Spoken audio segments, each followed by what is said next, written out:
We're doing something a little different today. I'm going to cover several of some of the most unsettling missing person cases I've ever stumbled upon. For each case, I'll be going over the initial facts and story that is known so far. I will then discuss theories, some professional and others possibly absurd. I mean no offense at all to the families and loved ones to those who have been lost. I simply want to go over several angles from the believable to the fringe. I'm also a horror junkie, so I'll maintain a horror angle with these cases. Finally, I'll catch us up with what is happening now with each particular case. If you like what you hear, subscribe and leave a like for the algorithm. Let me know in the comments what you think the most unsettling missing person case is, especially those I haven't discussed here. By the way, this is primarily a podcast. If you dig podcasts and scary stories, catch my shows, Unexplained Encounters and Tales from the Break Room on Spotify and Apple. Now, let's begin. The Vanishing of Brandon Lawson, a tale of terror on Texas backroads. Brandon Lawson was a 26-year-old oil field worker living in San Angelo, Texas, with his longtime girlfriend, Lawson, and their 3 kids. Known for his dedication to his family and his strong work ethic, Brandon had recently taken steps to turn his life around after struggling with drug addiction in the past. On the night of August 8, 2013, tensions were high in the Lawson household. Brandon and Lawson had gotten into an argument, the exact nature of which remains unclear. What is known is that around midnight, Brandon decided to leave the house to cool off. He told Lawson he was heading to his father's place in Crowley, a journey of about 45 minutes. On that warm Texas night, Brandon climbed into his truck, a silver Ford F-150. Unknown to Lawson at the time, Brandon had recently relapsed and had meth in his system. This detail would later become a point of contention in the investigation, clouding the events of that fateful night with uncertainty and speculation. Brandon set out on Highway 277, the long, dark road stretching before him like an ominous ribbon cutting through the heart of Texas. Little did he know that his familiar route would soon become the stage for one of the most baffling disappearances in recent memory. At approximately 12:30 a.m. on August 9th, Brandon called his brother Kyle, saying he had run out of gas on Highway 277 near Bront, about 30 miles from San Angelo. Kyle, along with his girlfriend, set out to help Brandon, bringing a gas can with them. What happened next has become the subject of intense scrutiny. At 12:50 a.m., Brandon made a chilling 911 call that would become the centerpiece of his mysterious disappearance. The call, filled with static and unclear speech, painted a picture of a man in distress. 9/2013 0:50 and 38 seconds. 911 emergency. Yes, I'm in the middle of the field. It's like we're just pushed some guys over. Right here going towards Baffling on both sides. My truck ran out of gas. There's one car here. You got to take the to the woods. Please hurry. Okay, now run that line. We're not talking to him. I show you ran into him. Ah, you ran into him. Okay. That's the first guy. You need an ambulance? Yes, no, I need the cops. Okay. Is anybody hurt? Hello? Hello? Hello? I'll go ahead and read a transcript of what was believed to have been said by Brandon in the call, as that audio might not be too clear. Yes, I'm in the middle of a field. An audible pushed some guys over, right here going towards Abilene on both sides. My truck ran out of gas. There's one car here. The guy's chasing an audible to the woods. Please hurry. The 911 operator struggled to understand Brandon, asking him to repeat himself multiple times. Brandon mentioned being in a field and needing police. When asked if he needed an ambulance, Brandon replied, "No, I need the cops."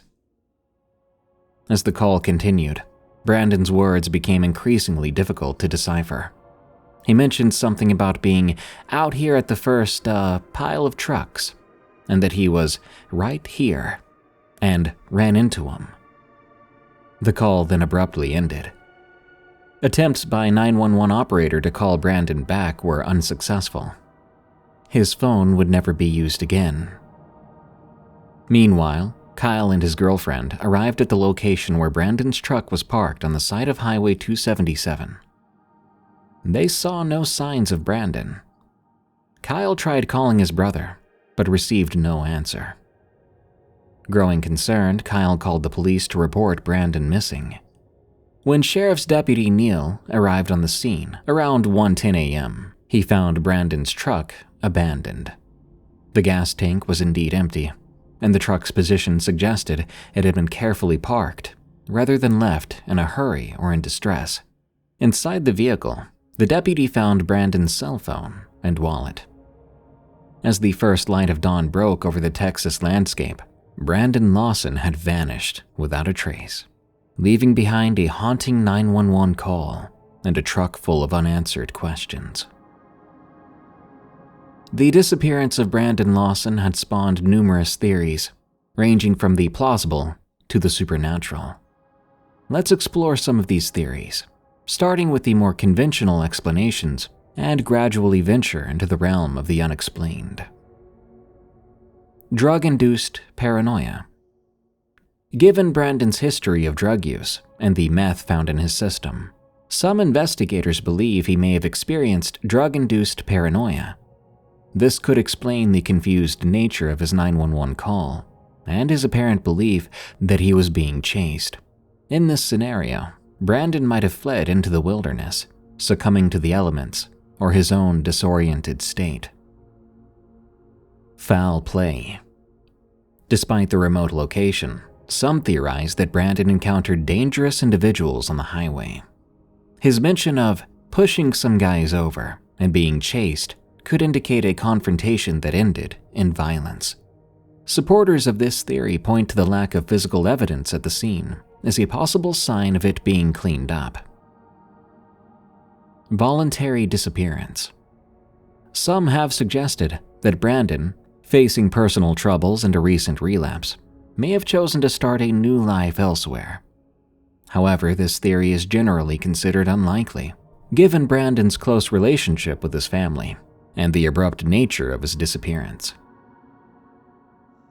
As time passed without answers, more unusual theories began to emerge, fueled by the eerie circumstances of Brandon's vanishing and the cryptic nature of his last communication. Alien abduction.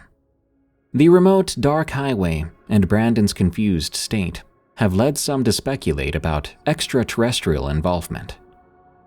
Proponents of this theory point to Brandon's mention of lights and his apparent disorientation as possible signs of an otherworldly encounter. Interdimensional shift. Some theorists propose that Brandon may have unknowingly crossed into another dimension or parallel reality. They argue that this could explain why no trace of him was ever found, despite extensive searches of the area. Skinwalker encounter. Drawing on Native American folklore, others have suggested that Brandon may have encountered a skinwalker, a shape-shifting entity known for inhabiting desolate areas. His mention of being chased and the sudden nature of his disappearance are cited as supporting evidence for this theory. Time slip. A fringe theory suggests Brandon may have experienced a time slip, suddenly finding himself in a different time period. Supporters of this idea point to cases of time anomalies reported in other missing person cases. Ghost lights phenomenon. Texas is known for its Marfa lights, mysterious glowing orbs which have been reported in the desert. Some speculate that Brandon may have encountered a similar phenomenon, leading to his disorientation and subsequent disappearance. Government conspiracy. Given the proximity to military installations in Texas, some have proposed that Brandon may have witnessed something he wasn't supposed to see. leading to his disappearance at the hands of covert operatives. These more fringe theories are far-fetched, but they do speak to the deeply mysterious nature of Brandon's disappearance and the human need to find explanations for the inexplicable. In the years since Brandon's disappearance, his family has tirelessly sought answers. Ledessa Lofton, Brandon's girlfriend and the mother of his children, has been particularly vocal in keeping his case in the public eye. She maintains a Facebook page dedicated to finding Brandon, regularly posting updates and appealing for information. The family has worked with private investigators and consulted with various experts in an attempt to unravel the mystery. They've appeared on television shows and podcasts, hoping to reach someone who might have information about Brandon's fate. In February 2022, human remains were found in the area and were believed to be Brandon Lawson's, though as far as I can tell, DNA tests are needed and pending. Though Ledessa states, who else can it be? He would never leave his family. The night Asha walked away. In the quiet hours before dawn on February 14, 2000, 9-year-old Asha Degri slipped out of her family's modest home in Shelby, North Carolina. The cold winter air bit at her skin as she stepped onto the empty street, carrying only a small backpack. No one saw her leave. No one knew where she was going, and in the years that followed, no one could explain why she vanished into the darkness. Asha was a shy, bookish 4th grader at Falston Elementary. Her teachers described her as a model student, diligent, well-behaved, and kind. At home, she shared a room with her older brother, O'Brien, in the small house on Oakcrest Street, where the Degri family had lived for generations. The day before she disappeared was ordinary. Asha went to church with her family, played outside with her brother, and helped her mother with chores. That evening, she watched TV and went to bed around 8 p.m., tucked in as always by her parents, Aquila and Harold. Around 2:30 a.m., Harold checked on the kids after a nearby car accident caused a power outage. Both children were asleep in their beds. But sometime between 2:30 and 6:30 a.m., Asha got up, dressed herself in white jeans and a long-sleeved white shirt, and walked out the front door into the night. When Aquila went to wake the children for school, she found Asha's bed empty. At first, she thought her daughter might be in the bathroom or with her brother. But as the minutes ticked by and Asha was nowhere to be found, panic set in. The family searched the house, then the neighborhood, calling Asha's name. By 6:40 a.m., they'd called the police. As news of Asha's disappearance spread, the tight-knit community of Shelby rallied. Hundreds of volunteers combed the area, searching fields, woods, and abandoned buildings. The FBI joined the investigation, bringing in tracking dogs and helicopters. But there was no trace of Asha. No footprints, no scent trail, nothing. Then, 3 days after her vanishing, a trucker came forward with a startling claim. He said he had seen a young girl matching Asha's description walking along Highway 18 around 4 a.m. on the night she disappeared. He'd thought it was strange, a child alone on the highway in the middle of the night, so he turned around to check on her. But when his headlights illuminated her, she darted into the woods and vanished. The trucker's account was soon corroborated by another driver who had seen a girl on the highway that night. These sightings placed Asha over a mile from her home, walking away from town in the cold and dark. Searchers concentrated their efforts along Highway 18 and in the surrounding woods. A few days after Asha disappeared, they found her first tangible trace: a pencil, marker, and hair bow in a shed near where she'd been spotted. The items were identified as hers by her parents. On August 3, 2001, Asha's backpack was found. It was discovered 26 miles north of Shelby during a construction project. It had been wrapped in a plastic bag. It contained several sets of clothes and a book from her school library. The discovery deepened the mystery. Why had Asha packed a bag? Where was she planning to go? And why would someone bury her belongings? As the investigation wore on, bizarre details emerged. Asha was afraid of the dark and dogs, and yet she'd ventured out alone in the middle of the night. She had been saving her allowance, but her money was still in her room. There were no signs of forced entry at the Degri home, and her family passed multiple polygraph tests. Some speculated that Asha might have been sleepwalking or disoriented from a head injury she'd suffered in a car accident the previous year. Others wondered if she'd been lured away by someone she knew and trusted. But as the weeks turned to months, then to years, no clear answers emerged. The case has spawned countless theories over the years, some more outlandish than others. Internet sleuths have pored over every detail, searching for missing clues or connections. Some believe Asha fell victim to a predator who happened to be passing through town. Others think she may have been running away from something at home, though investigators found no evidence of abuse nor unhappiness in her life. More unusual theories have also taken root in the dark corners of true crime forums. Some have speculated about supernatural involvement, a child-taking entity, a time slip that transported Asha to another era, and other such ideas. Others wonder if she stumbled upon something she wasn't meant to see. Maybe she had witnessed a crime, and the perpetrators took care of her. One persistent rumor suggests Asha may have been attempting to reenact a favorite book, The Whipping Boy, in which a young prince runs away from the castle. Her brother recalled her reading the book shortly before she disappeared. Could a 9-year-old's imagination have led her into real danger? As years passed, the Degri family never gave up hope. The community too has refused to forget.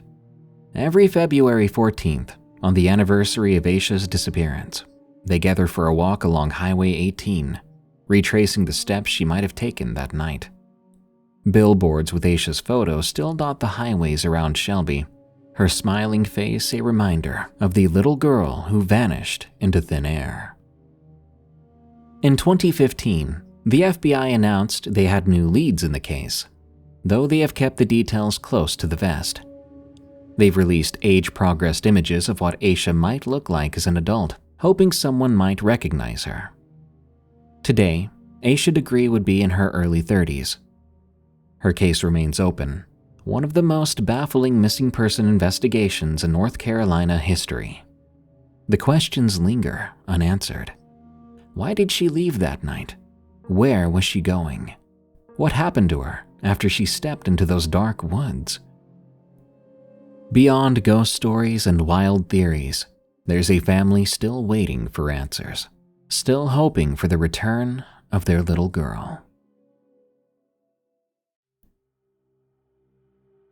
The Bewildering Vanishing of Lars Mittank. In the sweltering heat of a Bulgarian summer, 28-year-old Lars Mittank vanished without a trace, leaving behind a trail of baffling clues and unanswered questions. His disappearance on July 8, 2014, has become one of Europe's most perplexing missing person cases, a mystery that continues to haunt investigators and captivate the public a decade later. Lars was an ordinary young man from Itzehoe, a small town in northern Germany. He worked at a brewery, enjoyed football, and was known for his easygoing nature. Friends described him as reliable and level-headed, not prone to reckless behavior or flights of fancy. In the summer of 2014, Lars decided to join 4 of his friends on a vacation to Golden Sands, a popular resort town on Bulgaria's Black Sea coast. The trip started like any other carefree holiday. Lars and his friends spent their days lounging on the beach, exploring the town, enjoying the nightlife. Photos from the first few days show Lars smiling, sunburned, and relaxed. But on July 6th, just days before they were due to return home, something happened. According to his friends, Lars got into an altercation with a group of 4 men, allegedly over their favorite soccer clubs, at a beach bar. The details of the fight remain unclear, but Lars emerged from the scuffle with a ruptured eardrum. The next day, he visited a local doctor who prescribed antibiotics and advised against flying until his ear healed. Lars' friends, sticking to their original plan, flew back to Germany on July 7th. Lars assured them he'd be fine on his own and would catch a flight in a day or two once he was cleared to travel. That would be the last time they would see their friend. On July 7th, Lars checked into Hotel Color Varna near Varna Airport. It was here that his behavior began to take a strange turn. Hotel staff later reported that Lars seemed anxious and paranoid. Hotel CCTV later captured Lars pacing hallways, hiding in the elevator, and leaving the hotel around 1 a.m. before returning an hour later. In the early hours of July 8th, Lars made a frantic call to his mother in Germany. He whispered to her that people were trying to kill or rob him, and asked her to cancel his credit cards. Concerned but unsure what to make of her son's call, Lars' mother booked him on a flight home for later that day. Lars made it to the airport and even visited the doctor's office within the terminal for a final checkup before his flight. Despite being cleared to fly, Lars remained nervous and erratic. He questioned the medication he was taking. What happened next was captured on the airport's security cameras, footage that would be scrutinized by investigators and internet sleuths for years to come. If you're listening on the podcast, this footage will be shown in the YouTube version of the episode. Link in the description, or find Darkness Prevails on YouTube. The video shows Lars appearing agitated and fearful, suddenly bolting from the doctor's office. He runs through the terminal, out the main doors, across the parking lot, and scales a fence into a wooded area beyond the airport grounds. That grainy CCTV footage is the last confirmed sighting of Lars Mittank. Despite extensive searches of the area, no trace of him was ever found. No body, no belongings, not even a footprint. It was like Lars had simply vanished into thin air. The disappearance of Lars Mittank set off an international investigation. Bulgarian authorities, with the help of Interpol, launched a widespread search. They combed the forests around the airport, brought in tracking dogs, and circulated Lars' description to hospitals and police stations across the country. But as days turned into weeks, and weeks into months, no new leads emerged. Lars' parents, frantic for answers, traveled to Bulgaria themselves to aid in the search. They retraced their son's last known steps, pleading for information on local television and plastering the area with missing person posters.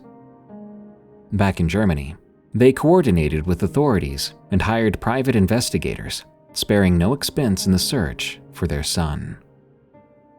As news of Lars' strange disappearance spread, it caught the attention of the public and media alike.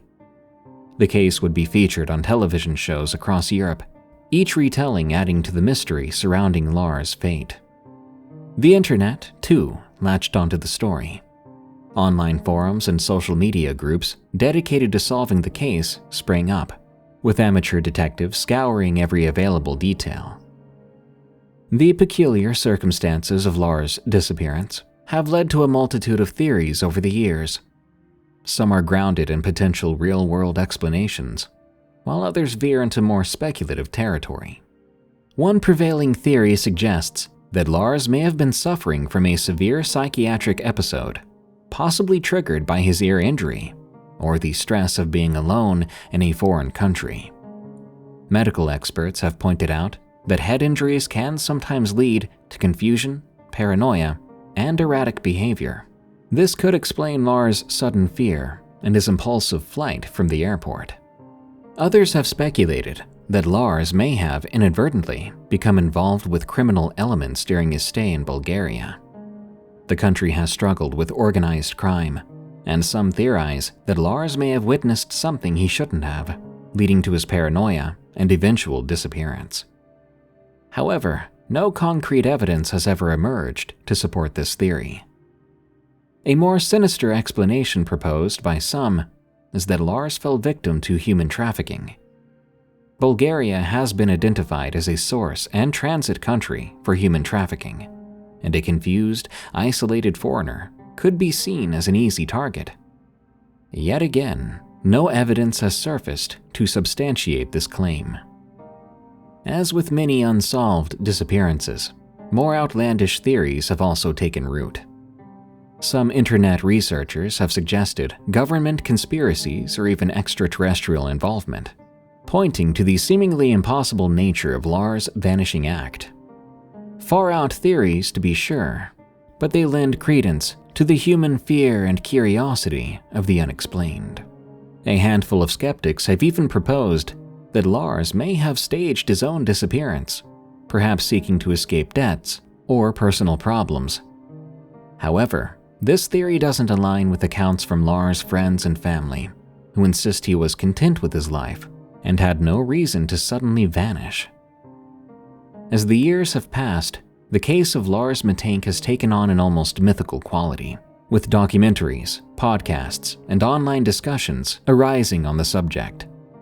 The CCTV footage of Lars running from the airport has been viewed millions of times, with viewers endlessly debating what might have caused his panic and where he could have gone. Today, a decade after Lars Mittank's disappearance, his case remains open but inactive. The Bulgarian authorities have exhausted all leads, and while they maintain that the investigation could be reopened if new evidence comes to light, the trail has long since gone cold. Lars' parents have not given up hope. They continue to plead for anyone with information to come forward. The case of Lars Mittank serves as a stark reminder of how quickly and mysteriously a life can be upended. In an age of ubiquitous surveillance and digital footprints, it seems almost impossible for a person to vanish at all. And yet, Lars did just that, slipping through the cracks of our interconnected world and into the realm of unsolved mystery. The unanswered questions surrounding his disappearance continue to haunt his family, his friends, and anyone invested in the story. Was he the victim of foul play? Did he fall prey to his own deteriorating mental state? Is he still out there somewhere living under a new identity? Or did his life come to a tragic end?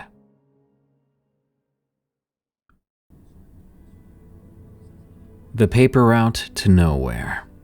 The vanishing of Johnny Gosch. In September 5th, 1982, in the quiet suburb of West Des Moines, Iowa, 12-year-old Johnny Gosch disappeared without a trace. His vanishing would become one of the most infamous missing person cases in American history, spawning decades of investigation, conspiracy theories, and even changes in how missing children cases are handled. Johnny was a paperboy for the Des Moines Register. On that fateful Sunday morning, he woke up at 6 a.m. to begin his usual route. This was earlier than his typical start time, as Sunday papers were larger and took longer to deliver. Johnny's father, John Gosch Sr., usually accompanied him on Sundays due to the early hour, but that morning, Johnny left the house without waking his father as he was supposed to. When Johnny did not return home at his usual time, his parents became concerned. By 7:45 a.m., they began receiving phone calls from neighbors complaining about undelivered papers. Worried, John Sr. drove Johnny's route, finding his son's wagon still full of newspapers just 2 blocks from their home. The Gosch family immediately reported Johnny missing to the West Des Moines Police Department. However, the initial response from law enforcement was tepid. At the time, protocol actually did dictate a 72-hour waiting period before declaring a child missing, operating under the assumption that most missing children were runaways who would return home. This delay in action frustrated the Gosch family and would later become a point of contention in the investigation. Noreen Gosch, Johnny's mother, has consistently maintained that the police were slow to respond and did not take the disappearance seriously enough in those crucial early hours. As news of Johnny's disappearance spread, witnesses began to come forward. Witnesses reported seeing Johnny speaking to a man in a blue Ford Fairmont around 6 a.m., who had asked him for directions before driving away. These sightings were reported to the police, but were not immediately investigated, again due to the initial classification of Johnny as a runaway. The community rallied around the Gosch family. Hundreds of volunteers joined in the search, combing the area for any sign of Johnny. Posters with Johnny's picture were distributed widely, and his case received significant media attention. Johnny became one of the first missing children to have their picture printed on milk cartons, a practice that would become common in the years following his disappearance. As weeks turned into months with no sign of Johnny, the investigation began to take some strange turns. Noreen Gosch, frustrated with what she perceived as a lack of action from local law enforcement, began conducting her own investigation.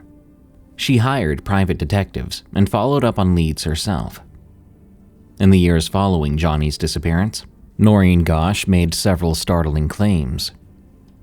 She stated that Johnny had briefly returned home in 1997, now 27 years old, accompanied by an unidentified man. According to Noreen, Johnny told her he had escaped from a child trafficking ring, but was still in danger.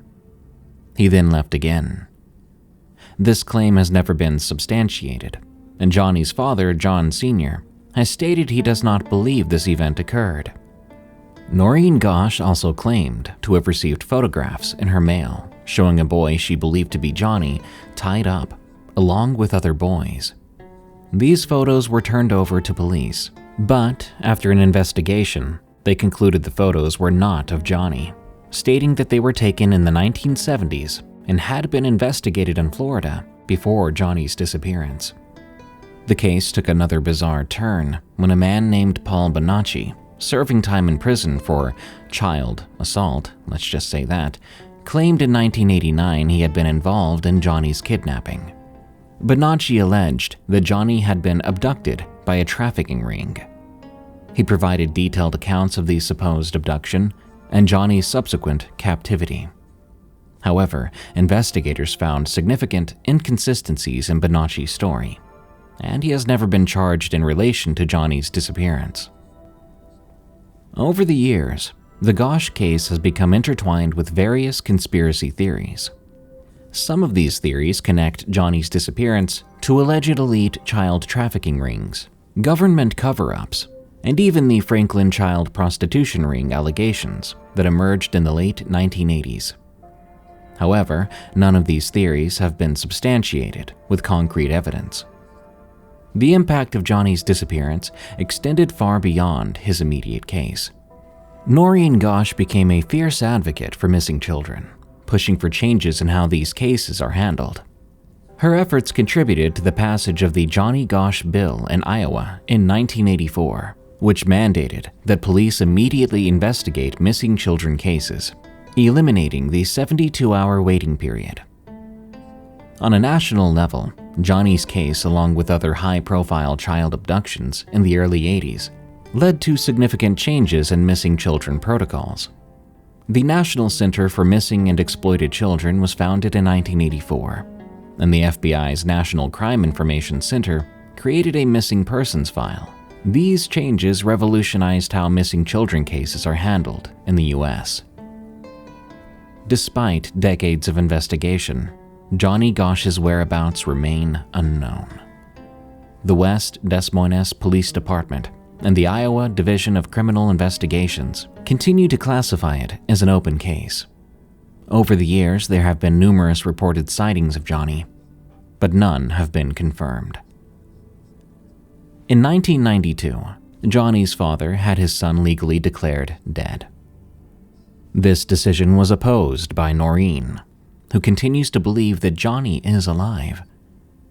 The disagreement over this and other aspects of the case led to the couple's divorce. The Vanishing of Terrance Williams and Felipe Santos. In the early 2000s, the picturesque coastal town of Naples, Florida, became the backdrop for a chilling mystery that continues to haunt its residents to this day. Felipe Santos, a 24-year-old Mexican immigrant, had dreams as vast as the ocean that lapped at Naples' shores. He'd come to America at 19, determined to build a better life. By October of 2003, he seemed well on his way. Felipe had found work in construction, fallen in love, and recently welcomed a baby daughter. His future looked bright. On the morning of October 1st, Felipe kissed his fiancée goodbye and headed to work in his white 1988 Ford Tempo. The day started like any other, but it would end in tragedy. A minor traffic accident brought Felipe face to face with Corporal Stephen Calkins of the Collier County Sheriff's Department. Witnesses saw Calkins place Felipe in the back of his patrol car. That was the last time anyone would see Felipe Santos alive. Just over 3 months later, history repeated itself in a way that sent chills down the spines of Naples residents. Terrance Williams, a 27-year-old father of 4, had recently moved to Florida from Tennessee to be closer to his mother Marcia. On January 12, 2004, Terrance climbed into his Cadillac and headed out. Like Felipe before him, Terrance's path crossed with Corporal Calkins. Witnesses at the Naples Memorial Cemetery saw Calkins pull Terrance over, pat him down, and place him in the back of his patrol car. And that was when Terrance vanished into thin air. As days turned to weeks and weeks to months, the families of Felipe and Terrance held on to hope. They called hospitals, jails, even mental institutions.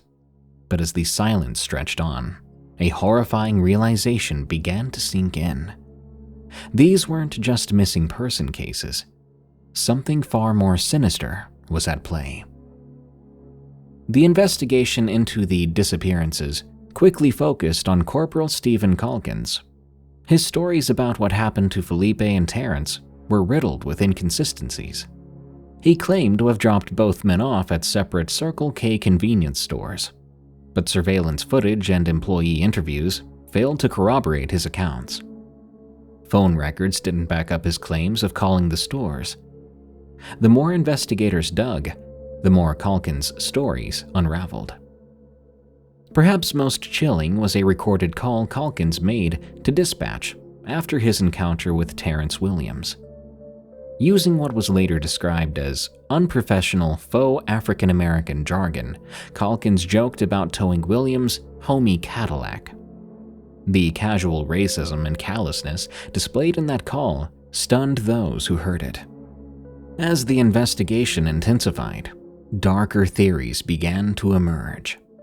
Some speculated that Calkins might have been involved in what's known as a Starlight Tour, a horrific practice where police officers drive individuals to the outskirts of town and abandon them. Some began to wonder if the nearby Everglades might hold grim secrets. The swampy wilderness could easily swallow up evidence of foul play. More far-fetched theories surfaced as well. Some wondered if Calkins had acted alone, or if there was a deeper-reaching conspiracy within the sheriff's department. Whispers of cover-ups and blue walls of silence began to circulate. While these ideas lacked concrete evidence, they spoke to the community's growing distrust and fear. The Collier County Sheriff's Office brought in state and federal authorities to assist. They used cadaver dogs, placed tracking devices on Calkins' vehicle, and conducted forensic examinations of his patrol car. Despite their efforts, however, no trace of Felipe or Terrance was ever found. Calkins' behavior during the investigation only deepened suspicions. He failed multiple polygraph tests and gave conflicting statements. But it should be noted here that polygraphs are not admissible in a court of law, though they can sometimes be helpful in investigations. In August of 2004, 7 months after Terrance's disappearance, Sheriff Don Hunter fired Calkins, citing a loss of trust in his ability to recall incidents accurately. Yet, despite the cloud of suspicion hanging over him, Calkins was never charged with a crime. The lack of physical evidence left investigators frustrated and families devastated. Felipe and Terrance's disappearances remain unsolved, their fates unknown. As years passed, the case faded from the headlines. But for those closest to Felipe and Terrance, the pain never went away, never subsided. Marcia Williams, Terrance's mother, kept her son's belongings carefully preserved, a lock of his hair serving as a bittersweet reminder of the child she lost. In Mexico, Felipe's parents prayed for answers, longing for even the smallest shred of closure. The case might have been forgotten entirely, if not for an unlikely champion. In 2012, filmmaker and actor Tyler Perry learned of the disappearances and was struck by the injustice of it all. He offered a $200,000 reward for information and used his platform to shine a national spotlight on the case. Perry's involvement brought renewed attention and resources. Even so, answers remained elusive. In 2018, Terrance Williams' family, represented by civil rights attorney Benjamin Crump, filed a wrongful death lawsuit against Stephen Calkins.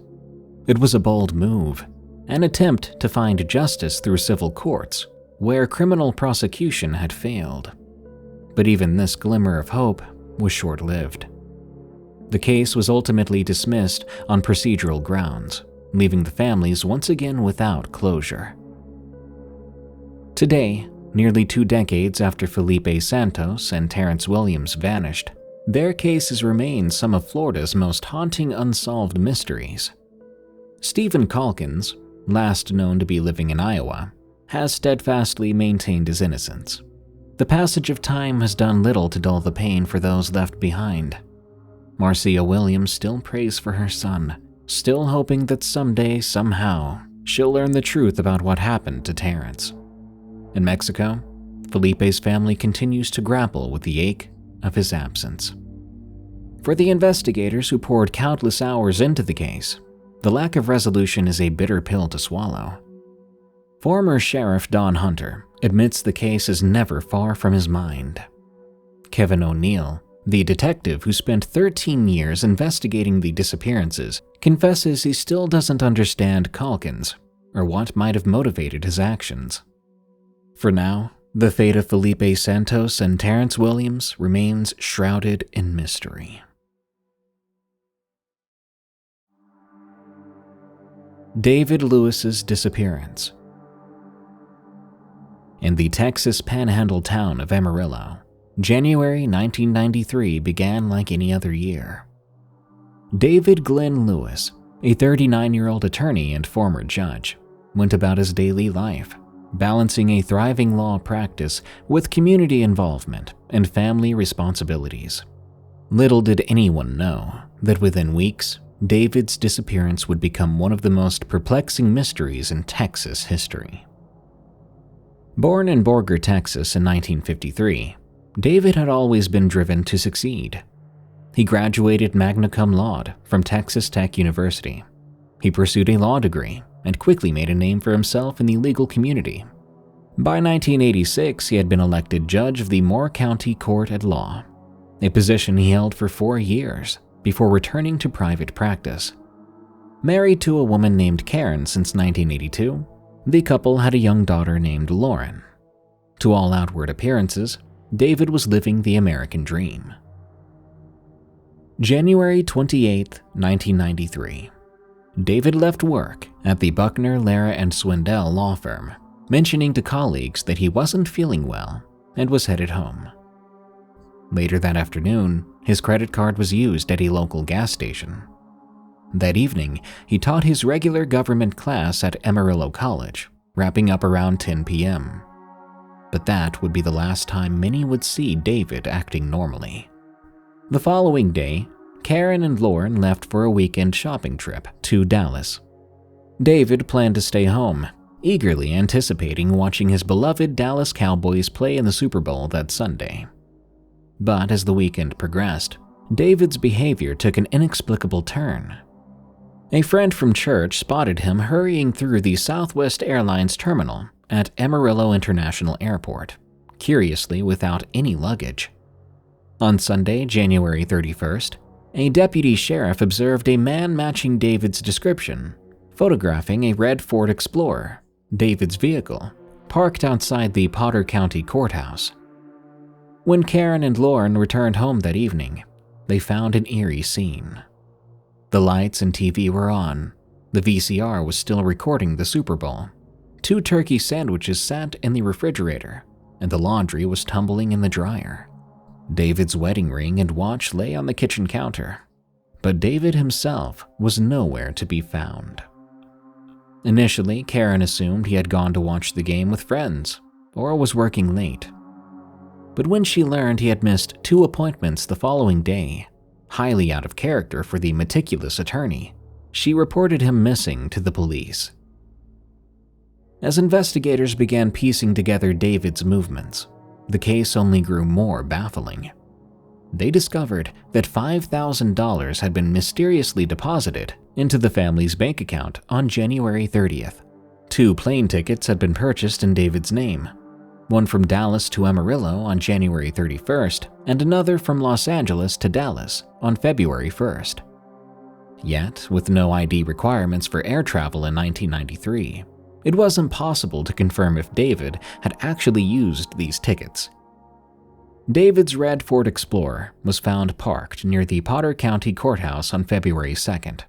His keys were tucked under the floor mat, and his driver's license, credit cards, and checkbook were all inside, exactly where he customarily kept them. As days turned to weeks, theories began to swirl. Some believed David had voluntarily disappeared, possibly due to work-related stress or personal issues. Others, including his family, were convinced he had met with foul play. Karen revealed that David had received death threats during his time as a judge and had recently told her his life was in danger, though he would not elaborate. Adding another layer of intrigue, David had been scheduled to give a deposition the following week in a $3 million conflict of interest lawsuit against his former law firm. Curiously, his files related to the case vanished along with him. Despite an intensive investigation, no trace of David Glenn Lewis could be found.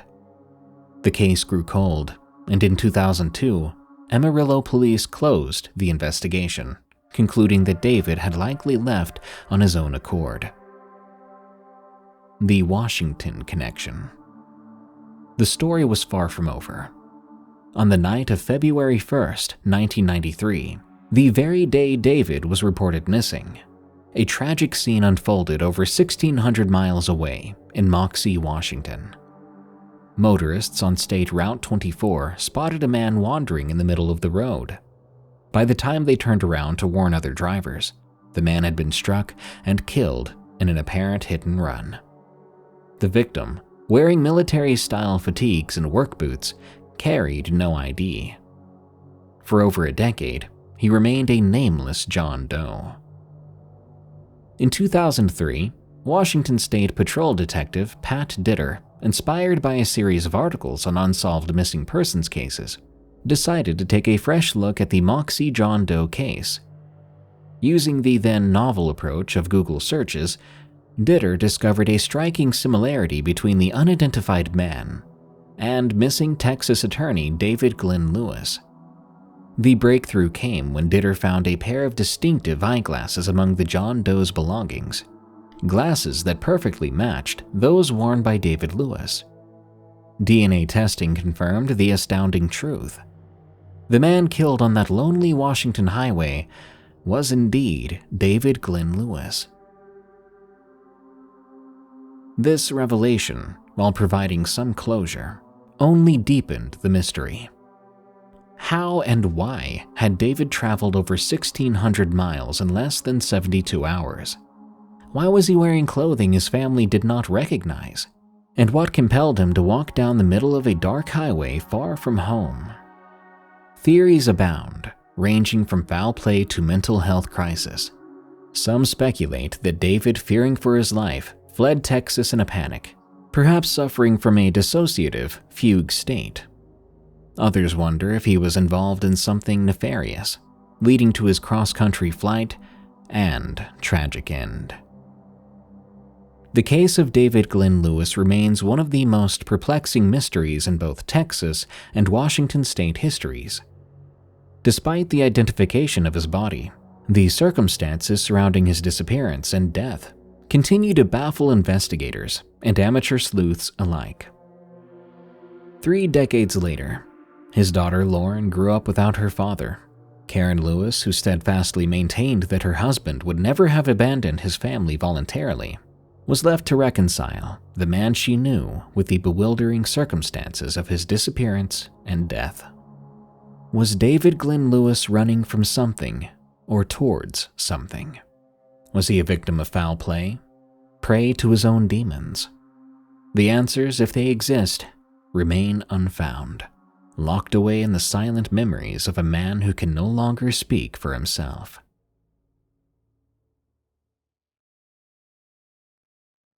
Missing Maura Murray. New England town of Haverhill, New Hampshire, 2004. A chilling mystery began to unfold on a cold February evening. The disappearance of Maura Murray, a 21-year-old nursing student, has since captivated the public's imagination, sparking countless theories and an ongoing search for answers. Maura Murray was born on May 4, 1982, in Hanson, Massachusetts. She was the 4th child in a family of 5 and grew up in a loving, supportive environment. Her father, Fred Murray, was a key figure in her life, encouraging her academic and athletic pursuits. Maura excelled in both areas, becoming a star athlete at Whitman-Hanson Regional High School before moving to the United States Military Academy at West Point. However, after 2 years, Maura transferred to the University of Massachusetts Amherst, UMass, where she was studying nursing. In the days leading up to her disappearance, Maura's life appeared normal on the surface, but there were signs of underlying stress. On February 5, 2004, she had a phone conversation with her sister Kathleen that left her visibly upset. The exact content of their discussion remains unclear, but it was evident that Maura was troubled. That weekend, she visited her father Fred in Amherst. They went car shopping and had dinner together. On the evening of February 7th, Maura borrowed her father's new car to attend a party. On her way back, she had an accident, causing approximately $10,000 worth of damage to the vehicle. Fred was reportedly upset but reassured Maura that insurance would cover repairs. On February 9, 2004, Maura's behavior took a strange turn. She emailed her professors and work supervisor, stating that she needed to take a week off due to a family emergency, but no such emergency existed. She then packed up her belongings, including clothes, toiletries, textbooks, and birth control pills, into her car. Maura also obtained accident forms from the Massachusetts Registry of Motor Vehicles. At 3:15 p.m., she left the campus in her black 1996 Saturn sedan and headed north. Around 7:27 p.m. on February 9th, Maura's car went off the road on Route 112 near Woodsville, a village in Haverhill, New Hampshire. A local resident, Faith Westman, reported the accident to the police, mentioning that she saw a person inside the car. Another neighbor, Butch Atwood, a school bus driver, stopped to offer assistance. He found Maura shaken but unharmed, and she declined his help, insisting that she had called roadside assistance. Atwood found this suspicious, since there was no cell phone reception in the area. He continued home, calling the police to report the accident. When the police arrived around 7:46 p.m., Maura was gone. Her car was locked, and inside were her belongings, including the packed bags, a box of wine, and an open bottle of wine that appeared to have spilled. The officer found no footprints leading away from the car, raising questions about how and where Maura had left the scene. A police dog later traced her scent a short distance east from the crash site, but it was lost, suggesting she may have been picked up by a passing vehicle. The investigation into Maura Murray's disappearance began immediately, but it quickly became complex and challenging. The initial search efforts included local law enforcement, search and rescue teams, and volunteers. They combed the surrounding woods, rivers, and roads. But there was no signs of Maura. One theory suggests Maura chose to disappear intentionally. This idea is supported by her recent actions, packing her car, withdrawing $280 from her bank account, and emailing her professors about a non-existent family emergency. Some believe she wanted to escape the pressures of her academic and personal life. Another theory posits that Maura left the car and succumbed to the harsh weather conditions. February in New Hampshire can be brutally cold, and hypothermia could set in quickly. If Maura had wandered into the woods, it's possible she became disoriented and succumbed to the elements. However, extensive searches of the area failed to uncover any remains. The lack of footprints around the crash site led some to believe that Maura was picked up by a passing motorist. If she had accepted a ride from someone, her fate would then depend on the intentions of that driver. This theory raises the possibility of foul play. It should be noted that Maura may have been fleeing from undisclosed troubles, possibly legal or personal issues. Her father did mention that she seemed stressed, and the incident with his car may have exacerbated her anxiety. However, there is no evidence to suggest she was involved in any serious criminal activity. There is also a theory that Maura was abducted by a stranger. Given the remote location and the lack of physical evidence, this theory is hard to substantiate, yet it remains a possibility in the absence of conclusive evidence. Another idea, extending from the possible voluntary disappearance, was that Maura intended to start a new life under a new identity. After all, she had taken personal items and packed her car as if planning to leave permanently. However, this would require more significant planning and resources than what is known. The case of Maura Murray remains unsolved, and her disappearance continues to perplex investigators and armchair detectives alike. Over the years, her family has tirelessly searched for answers. They've maintained a website and organized searches to keep her case in the public eye. Fred Murray, in particular, has been vocal about his belief that his daughter met with foul play. He has criticized the initial investigation, suggesting that critical time and evidence were lost due to a delayed and inadequate response. The New Hampshire State Police have conducted numerous searches and followed up on countless leads, but no significant breakthroughs have occurred. In 2017, a new investigation was launched, and a house near the crash site was searched based on a tip. Ground-penetrating radar detected an anomaly in the basement, but no remains were found. The investigation remains active, with law enforcement urging anyone with information to come forward. In the years since Maura's disappearance, the case has received a lot of media attention, including documentaries, podcasts, and books. This media coverage has helped to keep the case alive in public consciousness. But as usually happens with this sort of thing, numerous unverified theories and speculations do erupt. Maura's family continues to hope for closure. The quiet roads of Haverhill, New Hampshire, and the surrounding area still hold the secrets of what happened on that fateful February night. Do you think Maura left of her own accord? Do you think she met with foul play or succumbed to the elements? Let me know what you think. Perhaps one day we'll find out what happened to Maura Murray. I'm Darkness Prevails, host of Unexplained Encounters. I appreciate you tuning in to this special episode about some of the most disturbing missing person cases I've found. Please let me know in the comments if you'd like more documentary-style episodes like this, or if I got some of the information wrong. Thank you. I hope the families mentioned and involved in these cases find peace and answers. Until next time, stay safe out there and stay creepy, because this world is a strange one.